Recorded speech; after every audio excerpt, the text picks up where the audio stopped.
¿Y si los pecados no fueran errores, sino síntomas? ¿Y si detrás de cada acto pecaminoso se escondiera un mecanismo de defensa, una herida emocional o incluso una necesidad humana mal canalizada? Durante siglos, los 7 pecados capitales han sido presentados como señales de debilidad moral, como advertencias divinas para mantenernos en el camino correcto. Soberbia, envidia, ira, pereza, avaricia, gula y lujuria. Cada uno de ellos ha sido condenado, temido y, sin embargo, profundamente humano. Pero la psicología nos ofrece otro lente, uno menos castigador y más revelador. ¿Y si el pecado fuera simplemente la sombra de algo no atendido? ¿Una emoción reprimida? ¿Un trauma no resuelto? La envidia, por ejemplo, podría no ser malicia, sino un grito interno por no sentirnos suficientes. La gula no siempre es exceso, a veces es vacío emocional intentando llenarse, y la ira, tan temida y juzgada, muchas veces nace del dolor o del miedo. Este video no es una crítica a lo espiritual, sino un puente, un intento de conectar lo que sentimos con lo que somos, porque entender estos pecados desde una perspectiva psicológica no los justifica, pero sí los humaniza. Y quizás, solo quizás, entenderlos sea el primer paso para integrarlos. Vamos a desentrañar juntos el verdadero significado detrás de cada pecado capital, no desde el púlpito ni desde el diván, sino desde un lugar más íntimo, tu mente. Prepárate para mirar hacia adentro, porque ahí es donde habita el misterio más grande de todos. Antes de hablar de psicología, hagamos un breve viaje al pasado. ¿De dónde vienen realmente los 7 pecados capitales? Aunque hoy se les asocia fuertemente con el cristianismo, sus raíces son más complejas. En el siglo IV, un monje del desierto llamado Evagrio Póntico describió 8 pensamientos malignos que perturbaban la serenidad del alma. Más tarde, el Papa Gregorio I los sintetizó en 7, eliminando algunos, fusionando otros, y así nacieron los pecados capitales tal como los conocemos hoy. No eran simplemente errores o fallos de conducta, eran considerados la raíz, el origen, de otros muchos males. Por eso se les llamó capitales, del latín caput, que significa cabeza o fuente. Eran el principio de todo lo que podía desviarte del camino espiritual. Pero, y aquí es donde las cosas se tornan fascinantes, desde una óptica psicológica, estos mismos pecados pueden tener otro significado, no moral, sino emocional, no religioso, sino humano. La avaricia, por ejemplo, no siempre es producto del egoísmo puro. A veces nace de un miedo profundo a la escasez, a no tener control, a repetir carencias del pasado. La gula puede ser vista como exceso, pero también como una forma de anestesiar el vacío existencial. Comer en exceso para no sentir, beber para silenciar el ruido interno. Y la pereza, ese pecado tan castigado, puede ser una señal de algo más profundo: agotamiento emocional, depresión o incluso desconexión del sentido de vida. No siempre es flojera, a veces es un grito silencioso de agotamiento. Cada pecado capital puede ser visto como un síntoma de lo que no fue atendido, de lo que reprimimos, de lo que se acumuló hasta explotar en forma de conducta prohibida. Y es ahí donde comienza el verdadero viaje, porque cuando dejamos de ver los pecados como simples mandamientos rotos y empezamos a verlos como manifestaciones del alma, descubrimos que el mal comportamiento puede ser, en realidad, una súplica emocional que clama por comprensión. Y si cada pecado fuera, en el fondo, una parte olvidada de ti, pidiendo ser escuchada. Empecemos con la lujuria. En el imaginario religioso, es el deseo carnal descontrolado, un impulso vergonzoso, impuro, que te aleja del alma y te ata al cuerpo. Pero la psicología tiene otra lectura. El deseo sexual no es algo malo en sí. De hecho, es una de las expresiones más sanas de conexión humana, cuando es libre, consensuado y equilibrado. El problema aparece cuando el deseo se convierte en una necesidad compulsiva. Muchas veces, la lujuria esconde una falta de afecto, una necesidad emocional que nunca fue satisfecha. Personas que crecieron sin modelos sanos de amor, que fueron invalidadas emocionalmente, pueden buscar en el sexo la validación que no recibieron.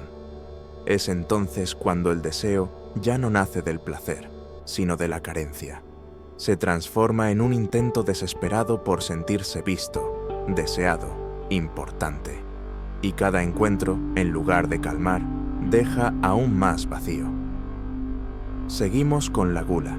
En la religión es el exceso, la incapacidad de detenerse. Pero, ¿y si no fuera solo comida? La gula es, muchas veces, una forma de tapar lo que duele. En vez de escuchar la tristeza, la ansiedad o el abandono, buscamos una vía rápida de gratificación, y la comida se convierte en refugio. Desde la neurociencia, sabemos que ciertos alimentos activan los mismos circuitos cerebrales que una droga. Liberan dopamina, dan alivio inmediato, pero temporal, y luego regresa el malestar. Personas con traumas de infancia, entornos familiares inestables o dificultades emocionales no expresadas pueden desarrollar patrones de alimentación compulsiva, y con eso viene la culpa. Porque en sociedades que idealizan el control, el desborde se convierte en pecado doble. Primero por ceder, y después por no poder detenerse. Pero lo que suele haber no es debilidad, sino una herida que no sabe expresarse con palabras, pero sí con hambre. Y ahora, la avaricia, el deseo incontrolable de acumular dinero, posesiones, poder. Desde la mirada religiosa es un vicio, pero desde la psicología puede ser un mecanismo de protección. Cuando una persona ha experimentado inseguridad económica, abandono o una infancia en la que todo podía perderse de un momento a otro, desarrolla un vínculo ansioso con la estabilidad. Y en nuestro mundo, la estabilidad suele traducirse en tener ahorros, propiedades, poder sobre el entorno. Lo interesante es que la avaricia no siempre se vive como disfrute. Muchas veces, el avaro no goza lo que tiene, solo teme perderlo. No acumula por placer, sino por ansiedad. En algunos casos, se relaciona incluso con rasgos obsesivos. La necesidad de control, la dificultad para confiar, la obsesión por el futuro. También puede estar conectada con una autoestima que depende del valor económico. Valgo lo que tengo. En el fondo, no estamos hablando solo de dinero, sino de miedo. Miedo a no ser suficiente, miedo a quedarse sin nada, miedo a necesitar y no tener quien ayude. Lujuria, gula y avaricia. 3 pecados que al ser mirados con otros ojos dejan de parecer maldad y se revelan como partes heridas de la condición humana. Pero aún nos quedan 4. Y lo que viene es quizás más inquietante, porque los próximos pecados no solo se manifiestan hacia afuera, sino que muchas veces se ocultan dentro de nosotros, disfrazados de apatía, rabia, comparación o arrogancia.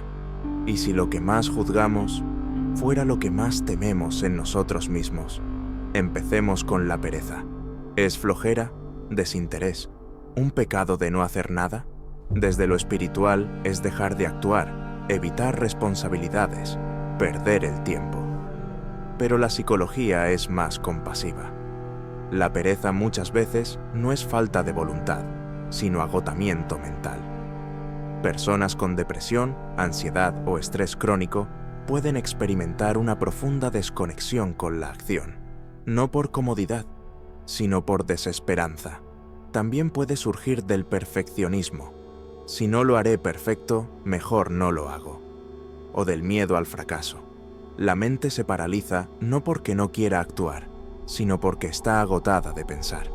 En muchos casos, detrás de un adolescente perezoso, hay alguien que se siente perdido, sin dirección, sin motivación vital. No es holgazanería, es falta de sentido, una desconexión existencial. Ahora la ira, un fuego que consume, un pecado que daña a otros, pero también una emoción poderosa y legítima.